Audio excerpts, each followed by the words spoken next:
Tuesday. 5 Tuesdays in eh. 1 month. Pero imposible na magkaroon ng anime, no? Oh. Hindi na mangyayari yun, ano? Magic na yun, Dre. Oo. Kapag Nagkagulo na yung kalendaryo. pagka last Tuesday, meron pang 5th. Yun yung nagkakaroon tayo ng special. Kung sino man yung ma-invite Kung natin. sino ma-invite natin. Special feature. That's right. Alright. I-introduce na natin para you do the honors. Okay, and speaking of which, base sa narinig nyo, siguro narinig nyo na second Tuesday na ngayon. Second Tuesday ng Setyembre. Actually, third ngayon. Kaya lang, third ba? inuna lang sorry, natin nga kasi pala. yung tourism dahil may special event eh. Nagulo ka na. Kahit ako rin nung una. Third medyo Tuesday nga pala. Oo. Pero sa regular schedule, sa regular schedule every natin. second Tuesday Every ang second Tuesday sila. departamentong ito. Yes, that's right. So, i-feature po natin ngayon ay ang SBMA Legal Department. And here with us today is the Department Manager of the SBMA Legal Department. Ito lang yung mas nakakalamang sa atin ng kapugian dito sa SBMA. Wala nang iba. So, Hindi natin pwede sabihin mas nakakalamang na maraming paligo dahil mas angat eh. Tayo medyo waffle lang eh. Ladies and gentlemen, pinakikilala po namin sa inyo si Attorney Von Rodriguez. Yes. Hello, sir. Hi. Umaga po sa inyo, DJs Tommy and Double B. Good morning, sir. Sa ating mga tagapakinig. Yun. Madalas nakakasama natin si attorney pag may event eh, no? Alright. The last time na event natin, ano ba yung nakasama natin siya noon? Siya yung bang! May Anong 1. labor week? Oh, labor week. Akala ko sasabihin mo, madalas natin makasama si Attorney Bon tuwing may hearing. Because he's an attorney. Siyempre. Hindi, biro lang yun. Ayan. Medyo So, kabog-kabog. Attorney Bon, kamusta po ang SBMA Legal Department? Anong how do you Latest. put it, pare? Anong latest yun? Ano latest natin ngayon? Maayos naman po yung ating departamento. Meron po kami mga bagong abogado very recently. Pakilala na natin siguro, no? Mamaya po isa-isahin ko sila kasi Ayun. baka magkasala pa ako. Nagit ko lang silang dalawa, makalimutan ko yung iba. Pagbalik na yun sa inyong opisina, hindi naman ako nasa. At saka yung po may mga bago po tayo mga legal assistants. Ayun. So, Stenographers. kung ako po isang empleyado ng SBMA, ano po ang pwede kong ipunta sa legal department? Ang amin pong departamento ang nagbibigay ng mga legal opinions sa mga departments, ano po. Ayun. At kami rin po ang nagre-review ng mga kontrata, ang nagdadraft ng mga kontrata para sa SBMA para protektuhan ang kanyang interest. Gusto ko lang po linawin na ang amin pong inaaksyonan na legal opinions ay yun ang gagaling sa mga ibang departamento, ano po. Baka po kala kasi nung iba, kapag locator ka, pwede ka magtanong sa amin. Pwede okay. po. Kaya lang idadaan nyo po doon sa departamento kung saan kayo siguro may kailangan. Ano po.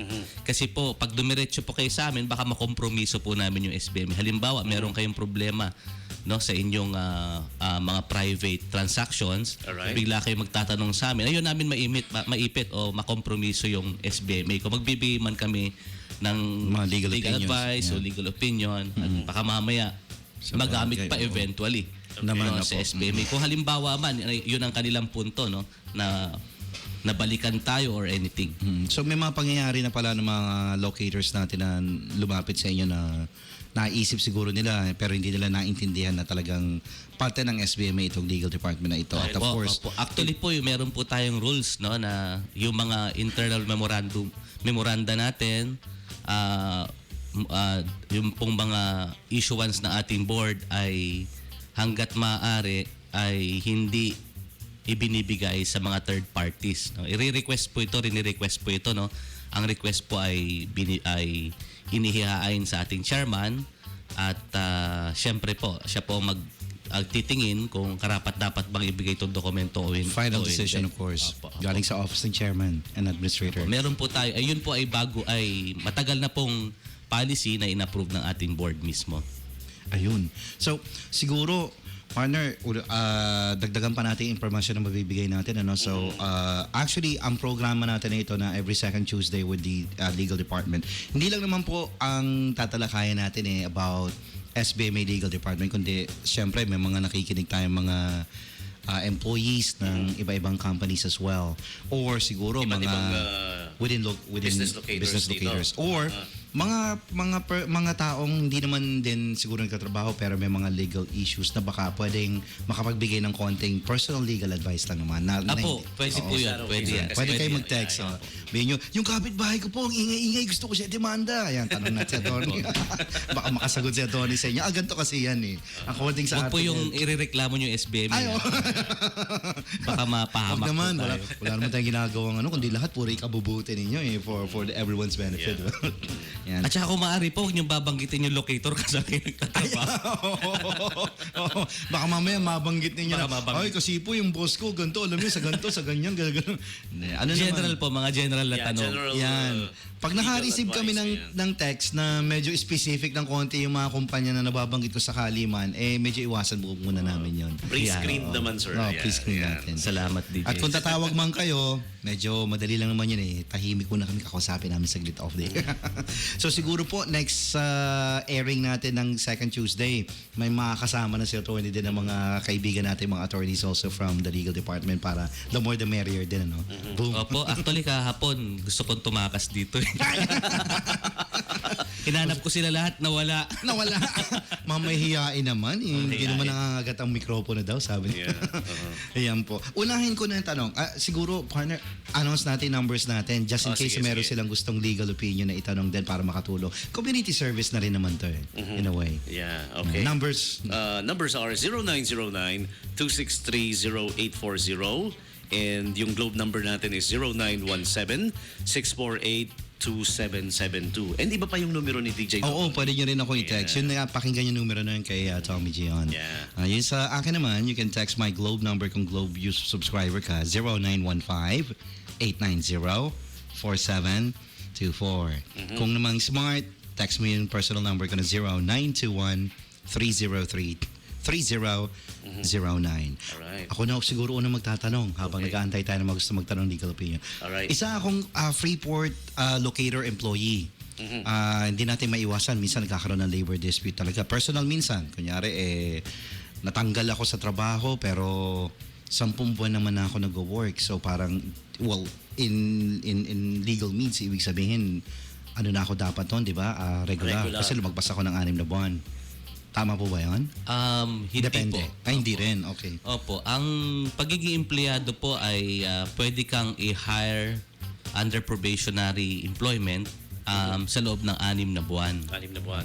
Na 6 na buwan. Magiging regular ka po kung ang iyong pagtatrabaho na nasasabi natin na essential doon sa business ng locator kung lumagpas na 1 taon. Okay.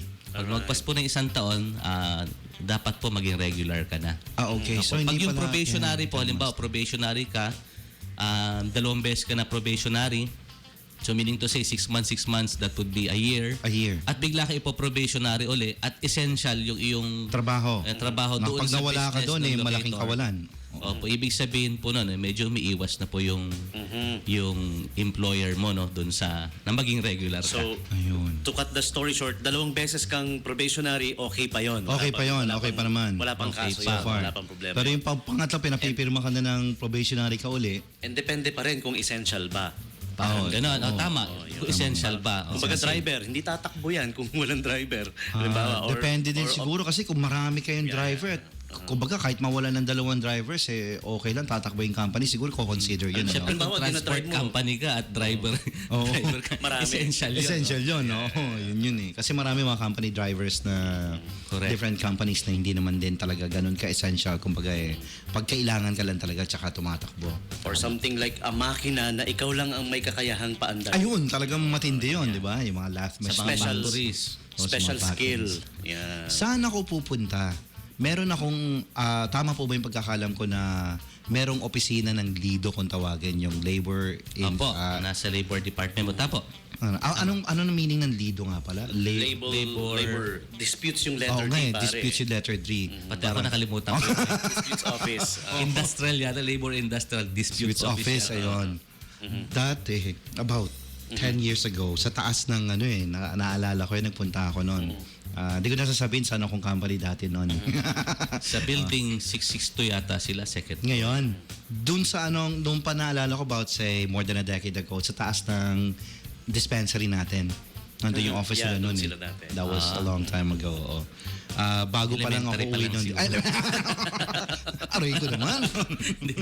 Bago pa lang ako noon dito sa Freeport. Habang nagpa-part-time DJ ako sa isang radio station din, full-time naman ako nag-work sa human resources ng isang company. Lumagpas na ako, umabot na ako ng 10 months. Pero yung sinainan ko kasi, once na lumagpas ako ng 6 months, automatic yon magiging ako regular na. Kasi essential yun eh. Contractual naman pala. Oo, contractual ako. So, contractual after nun, automatic, lahat ng mga kasama ko, pag lumagpas na ng 6 months, pirma na sila ng... Basta sa kontrata po, hindi against public policy or morals, pwede po yung mga ganung stipulation. Kaya lang nasabi sa akin ng manager ko noon, masyado ka sikat na DJ, ayoko ng ganyan dito. Dis ka na. Pa-part-time kasi akong DJ noon, pare ko. So sabi ko, ay, bakit ganun? Wala namang reason. Bait-bait ko. Sipag-sipag ko pa. Takbo ako doon. Okay naman. So, well, nakwento ko lang.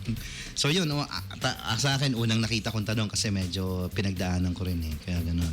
So, Alright. sino may mga gustong tanong, mag-text lang po kayo. Ikaw, partner, may naisip ka ba ng magandang pampaluha ng tenga? Mamaya sa Tanong? second half ng programa natin, pagkatapos nating na-save tong recording ng programa natin ito. Okay. Ayan, meron akong kasi meron tayong getting to know them part eh. Oh, sige, oo. Ayan. Okay. Alright. So, Talaga? yeah. Nasa getting to know pa nga lang din tayo kung Pero for tutusin. now, we need to take the bottom of the hour break and Okay. we need to save the recording on the first half.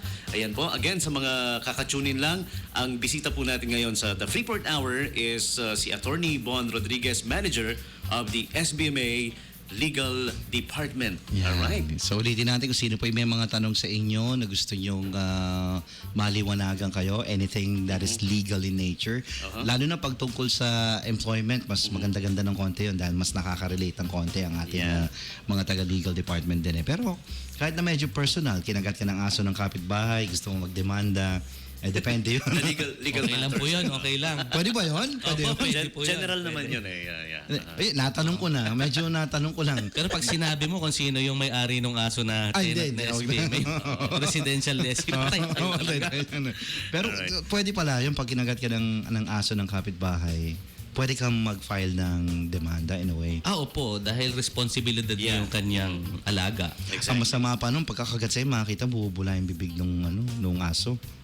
Ay, Pero iba po yun, pag nakakulong yung aso, pinasok mo yung kulungan. ayaw mo. So, ikaw ang trespassing lang. Nililiwanag ko lang. Kung pumasok ka sa loob ng bahay nila, nasa loob ka na ng compound o nasa loob ka na ng bahay, doon ka nakagat, same thing pa rin ba? Depende pa rin po sa circumstances. Okay. Halimbawa po, kung ang dami na nakalagay na sign doon sa labas pa lang, no? Mag-ingat, Mag-ingat ang sa aso. owner. Hindi. Mag-ingat doon sa aso sa loob. O nga naman. Ibig Tapos, sabihin, At pumasok ka pa din.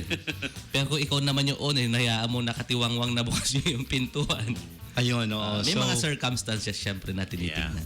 yun yung tinatawag na kaya sa korte, nagkakaroon ng talastasan di ba? maraming Between the two lawyers. Sine-check po kung may negligence. But Alright. mag-a-award of course ang ating judge all at the same time. Alright, so we'll take a short break po muna and numbers namin again, yung globe number ko na pwede yung i-text 0915-890-4724 and smart number ko naman 0921-303-3009. Partner? And mine is 0909-263-0840 and 0917-648-2772. All right, we'll be right back. Please stick around. Wanna know your name? Hey, it's Bruno Mars. What's up? This is Kesha. Hey, yo, what's